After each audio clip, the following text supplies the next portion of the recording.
Greeting interwebs, this is Jackie K, and welcome to some more Fusion Cup battles.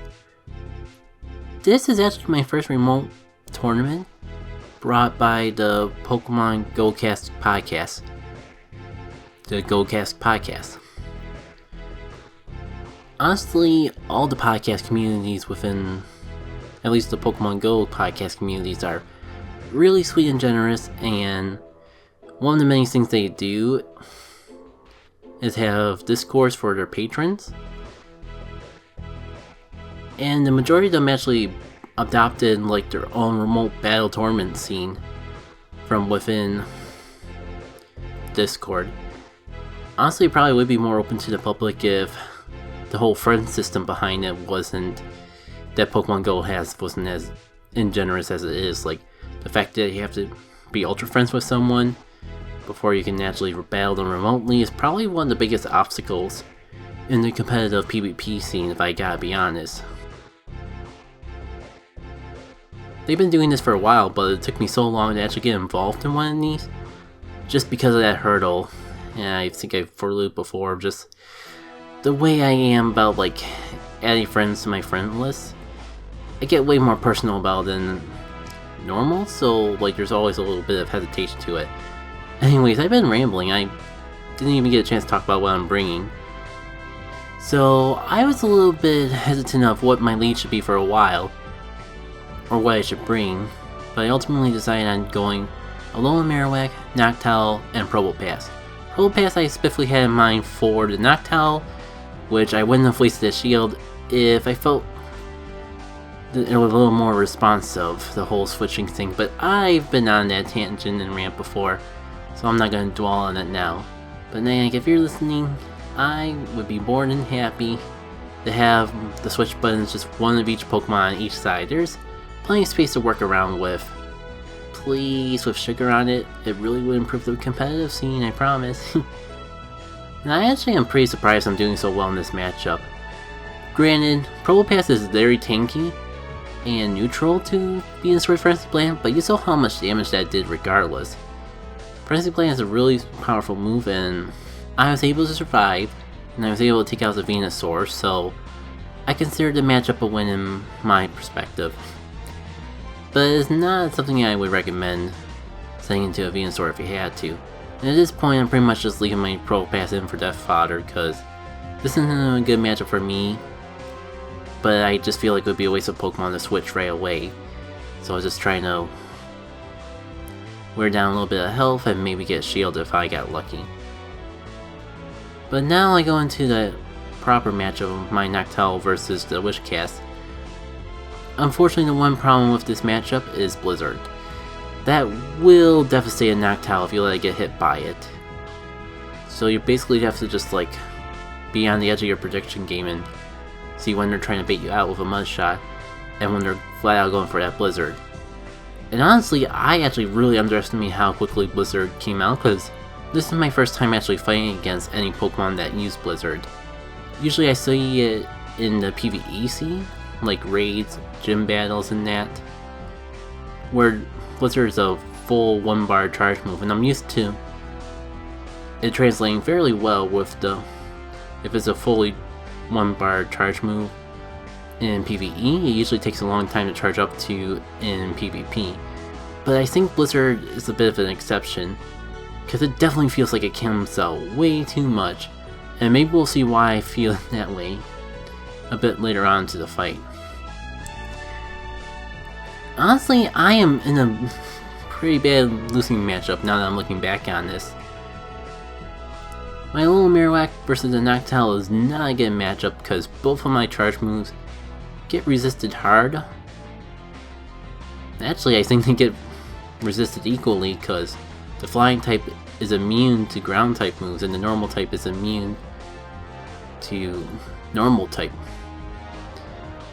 which I believe actually does have a translation into Pokemon Go. Obviously you don't take 0 damage from it, but I believe you do take significantly less damage compared to a move that is just normally not very effective, or maybe even a move that would both typings would naturally resist.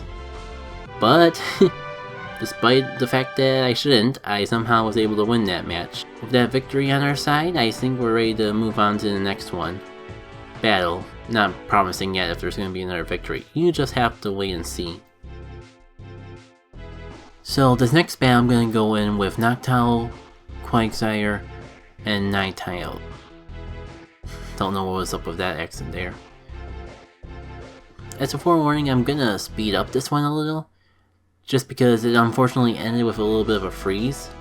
But I didn't want to cut it out completely because I feel like there were some things that at least I could learn from how this match started up. See, when we had the Noctowl duel here, and unfortunately my plan was to wear it down a little with my Noctowl and then bring in Quagsire.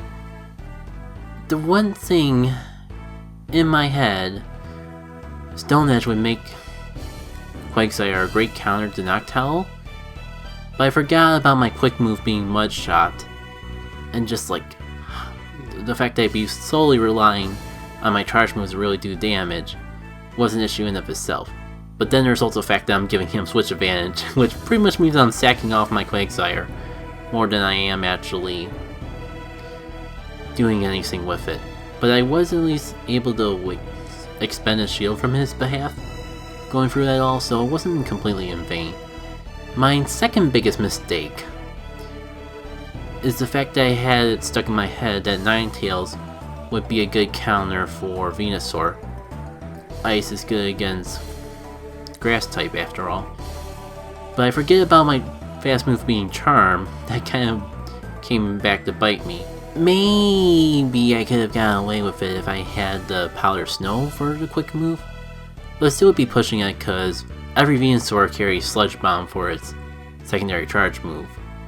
And having Powder Snow wouldn't take away the fact that my Ninetails would still be weak to the Venusaur. So it's probably better for me to use Noctowl for the Venusaur counter than it is my Ice type in this particular case. But unfortunately this is like putting a lot of pressure on my Noctowl to pretty much carry the team with the setup I had with the misplace I made and simply setting up the team. We do come down pretty darn close though, and this is about where it freezes up. I get my Brave Bird in, he goes for a Mud Bomb, but it never hits.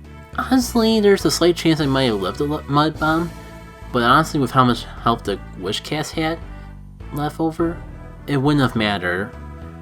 But after some thought, we did decide to just redo that match because at the time I wasn't paying too close attention to our health, so I wasn't quite sure how close of a battle it would be. And to keep it fair, we both agreed to choose a completely new team setup and go through it from there. I forgot, this time I'm bringing Alolan Marowak, Quagsire, and Noctowl, not necessarily in that order, but it'll suffice. I just feel like this is a lot more balanced than the team that I had going through the first time. And while I'm still trying to go against the Noctowl with only charge moves, you can kind of see why I had it stuck in my head of using Quagsire against Noctowl to begin with. If I know Stone Edge's hit, if it didn't knock out the Noctowl, it would have pretty much devastated it to the point where any of my other team members could finish it off. So at this point my Quagsire is pretty much designated to shield killing because I don't think he would actually let the Noctowl get hit. Which is fine, I'm actually willing to trade 2 shields for 1 Pokemon. It's just a shame that in hindsight maybe this would have been a good time to use Water Gun for Mud Shot, only because of the type of niches that I was hoping for my Quagsire to fulfill. But alas, I did decide to switch, because switching now means I would have the advantage considering he just swapped.